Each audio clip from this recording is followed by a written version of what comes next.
So you're dreaming of buying that retirement home on the Australian coast, and you've heard the foreign buyer rules are tightening. That's exactly what we're sitting down to talk about today, and why the window matters right now. But before I get into all of it, it would really mean a lot if you'd subscribe to the channel and leave a like. It genuinely helps us out over here.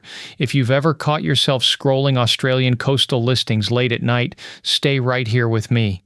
This one's for you. Let me put your mind at ease straight off. The headlines make this sound like a locked door with a guard standing out front. It isn't. It's a whole lot simpler than all that noise, once you know the order to do things in. That's the real secret. Not money, not luck, not knowing the right person. Order. Doing the steps in the right sequence. Get that part right and the rest falls into place easier than you'd ever guess. Now, I remember the other life plenty well. I lived it a long time. Those gray Ohio winters, the bare trees standing like coat racks against a sky the color of an old nickel, month after month after month, salt trucks grinding down the street before sunup, and every single spring, right on schedule, that property tax notice would land on the kitchen table, the number a little bigger than the year before, never smaller, always bigger.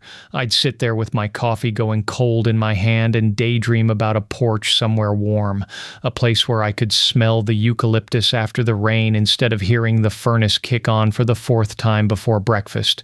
And for years, that's all it was, a daydream, something you talk about but never quite do. Then 4 years ago, I stopped talking and I went.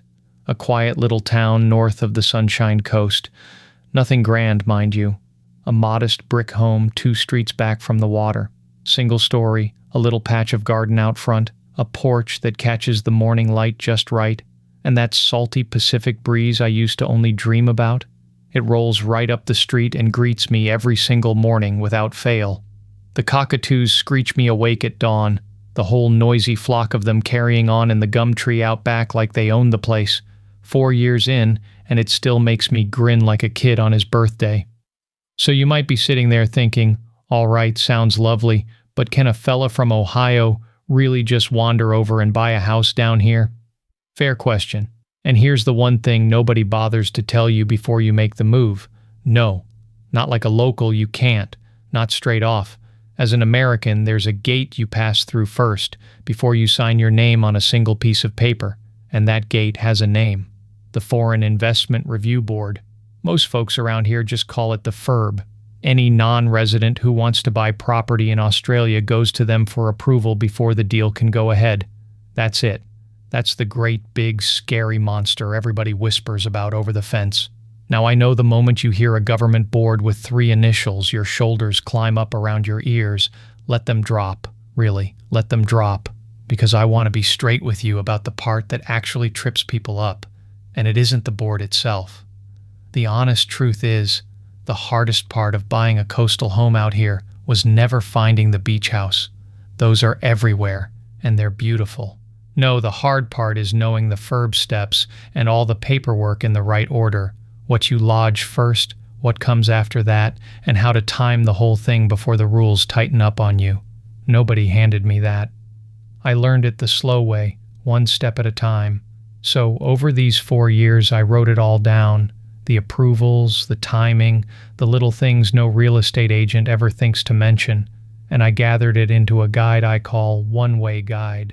There's even a section with the retiree filing forms already sorted out for you, so you're not staring at a blank page wondering where to start. The full step-by-step order lives right in there. It's honestly the head start. I dearly wish somebody had handed me back then. If you want it, just scan the code on the screen, or the link's sitting right there in the description. All right, back to that gate, because here's why I keep circling around to timing, and why I said the window matters right now. The FIRB rules are not closed. Let me say that plain and clear, so you don't lie awake tonight worrying. The door is still comfortably open, wide enough to walk through with room to spare, but it is starting to swing shut, slow and quiet, a little at a time. What's changing is the appetite for making things stricter on foreign buyers like us. Extra fees layered on top, tighter limits on what you can buy and where. That's the direction the whole thing is drifting. Not overnight, not with some big dramatic slam of the door. just a notch tighter each year, the same steady way that property tax notice back in Ohio crept up a little every single spring. And that, right there, is exactly why the calm, smart move is to get your paperwork lined up now, while it's easy and the fees are gentle. Not in a panic. Not because the sky is falling. It surely isn't. But because the fella who lines up his approval this year has a far smoother time than the one who keeps putting it off and wakes up one morning to find the rules have quietly shifted under his feet. Early preparation turns the scary part into the easy part. That's the whole game, really. That's the thing I most want you to walk away understanding today. So here's where we're heading. Here's the part everybody braces for and nobody ever explains plainly. That FIRB approval. The one gate you pass through before you can sign on an Australian home. Folks picture a mountain of red tape, a stack of forms taller than the coffee pot, a year of waiting and worrying.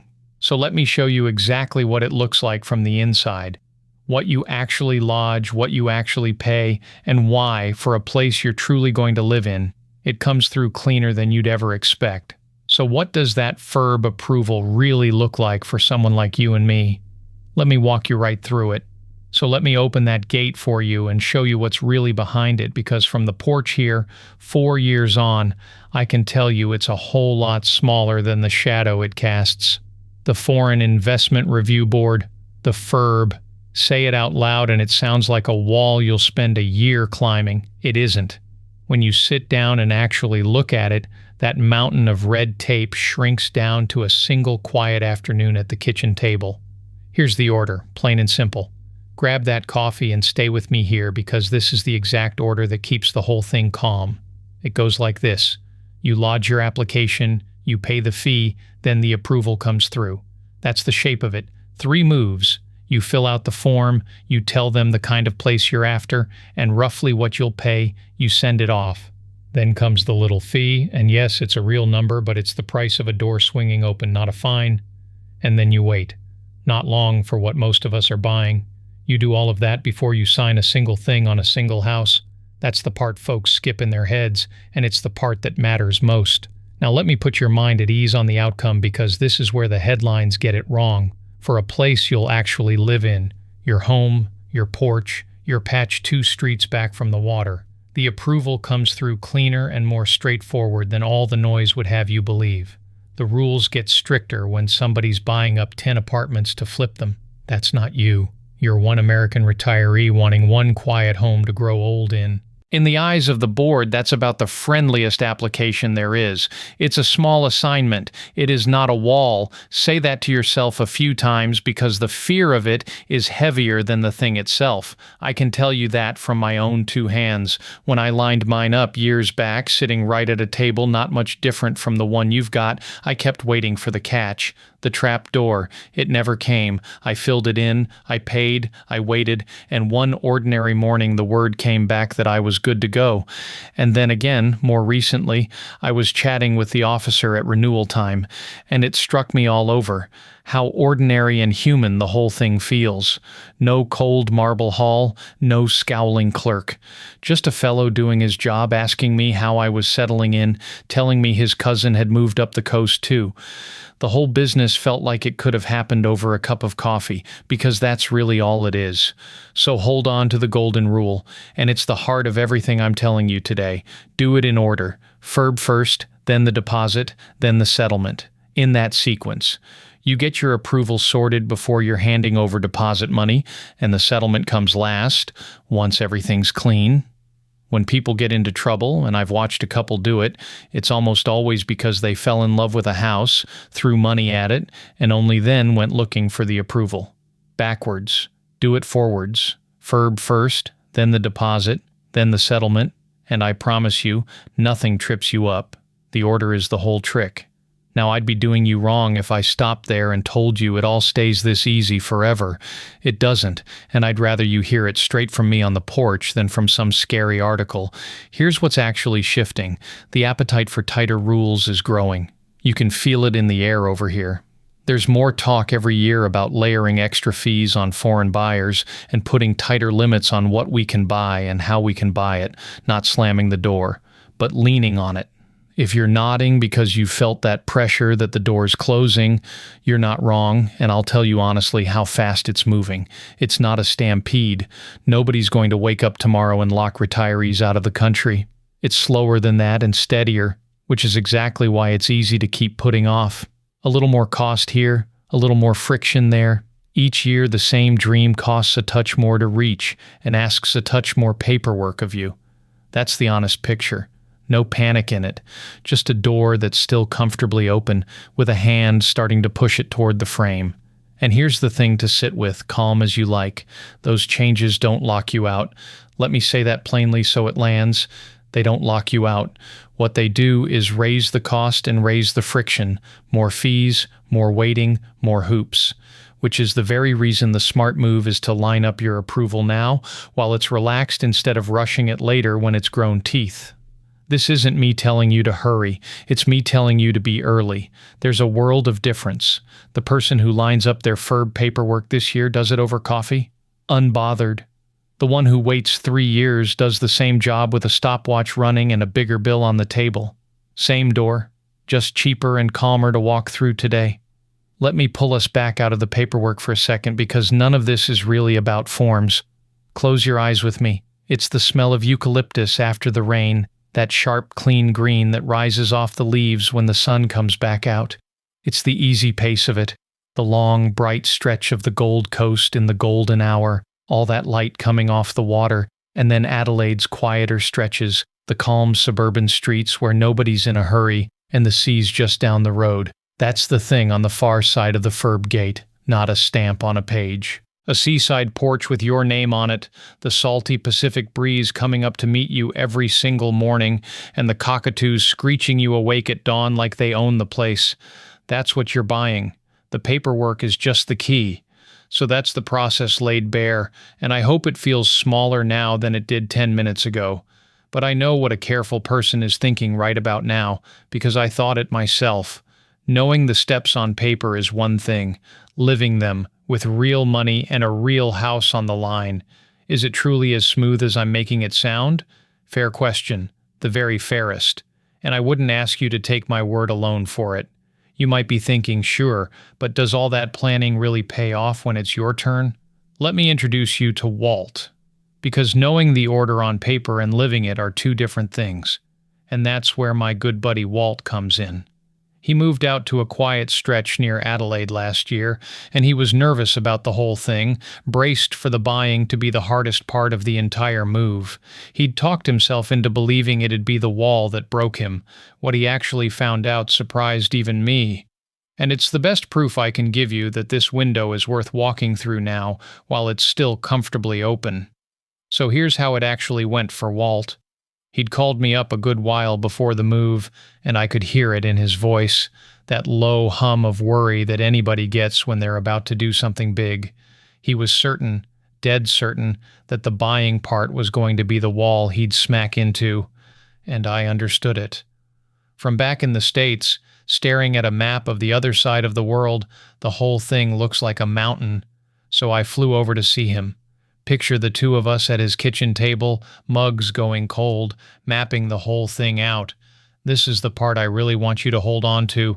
No fancy software, no lawyer hovering over us, just a plain sheet of paper and a pen, and me drawing out the order, the same order I gave you a minute ago. Foreign Investment Review Board first, the FIRB, then the deposit, then the settlement. 3 steps in that order, written down where he could look at them. And I watched something happen right there at that table. The worry started to drain out of his shoulders. Because the moment a thing has an order, it stops being a mountain, it becomes a list. And a list, my friends, a list you can do. Here's the move that made all the difference, and I want you to really let this one sink in. Walt lodged his FIRB application before he'd picked out a single house, before he'd fallen in love with any porch or any view. He treated that approval like the small assignment it is, filled out his forms, paid his fee, sent it off, and then he went about his life while it worked its way through. When the letter came back with his approval on it, he was standing in his kitchen holding a piece of paper that said, "Plain as day, you're cleared to buy," and he hadn't even started looking yet. Think about what that does to a man. It flips the whole thing around. Most folks do it backward. They find the dream house first, fall head over heels, and then start scrambling with the paperwork while the clock ticks and their heart's in their throat. Walt did the opposite. He got the hard-sounding part squared away up front, while nothing was on the line, when there was no pressure, no seller tapping a foot. So when the right coastal place finally came up, a tidy little home on a quiet stretch near Adelaide, the kind with room out back for a garden and the sea air rolling in, he moved without a hitch. No scramble, no red tape panic, nothing to trip him up. He already had his approval in his pocket. He could act like a man who knew exactly where he stood, because he did, while other buyers were just starting to sweat the very process he'd already finished. He was signing. If your own dream porch just flashed into your mind right there, good. Hold that picture, because it's closer than you think. Now here's the part that still makes me smile. Some months after he'd settled in, Walt and I were on the phone, and he said something I've never forgotten. He told me the smoothest part of the whole move was the buying. The buying. The very thing he'd lost sleep over. The very thing he'd braced himself for as the hardest wall in the whole journey. It turned out to be the easy part. He said the packing was worse. He said saying goodbye to his old neighbors was worse. But the actual purchase, the thing he'd feared most, smooth as the coffee we're drinking, and that, right there, is the whole lesson in one man's story. That's what preparation does. It doesn't just make the hard part easier, it turns the scary part into the easy part. It takes the thing you're most afraid of and hands it back to you tamed. Walt didn't get lucky. He didn't know some secret handshake. He just did the steps in the right order, ahead of time, while things were calm, and that's exactly why doing it now matters. The rules on foreign buyers out here are still relaxed, the windows still comfortably open, but you can feel it starting to swing. There's more talk every year about extra fees on folks buying from overseas, tighter limits, a stricter mood. None of it's cause for panic. It's just a reason to be the person who moves while the moving's easy. The one who lines up his approval now, cup of coffee in hand, instead of scrambling later when the fees have climbed and the mood has turned. Walt walked through that door while it was open. That's all it takes. So let me bring this all the way home for you. A coastal home in Australia is still absolutely within reach for retirees like us. I mean that. Not a fantasy, not a someday, not a thing for other people with deeper pockets. For you. Get your FIRB approval lined up while the window's open, do your 3 steps in their proper order, and you walk through that door before it swings shut. That's the whole thing. That's the door I'm holding open for you today. So take it from someone 4 years in. This window is still open, and it's still yours to walk through. I'm not selling you a dream I only read about. I'm telling you what I live every single morning. Because here's what waits on the other side of that little bit of paperwork. Picture yourself standing on your own seaside porch, coffee steaming in your hand, the salty breeze coming up off the Pacific, that clean, mineral smell that gets into your lungs and reminds you you're alive, the first light spilling low over the water, turning it the color of a peach, and the cockatoos, my goodness, the cockatoos, lifting off in a white ruckus over the waves, screeching their heads off like they own the place, which I suppose they do. That's not a scene from a brochure. That's a Tuesday. That's the ordinary morning that's waiting for you once the buying's done and the boxes are unpacked and the house is yours. Walt's got his version of it now near Adelaide. I've got mine 2 streets back from the water north of the Sunshine Coast. And there's a version of it out there with your name on it if you'll just take the calm, ordered steps to reach for it. So take your time. There's no need to rush this, and please don't stress yourself out over it. Get your approvals in order, in the right sequence, while the door is still easy to walk through. Let the paperwork be the small assignment it truly is, not the wall you've built it up to be in your mind. Do that, and I promise you, you'll be standing on your own porch before you know it, watching that same light come up over the water, wondering why you ever thought the hard part was hard at all. It's a big step, sure, but a coastal home under the Australian sun is doable, and my goodness, it's worth it.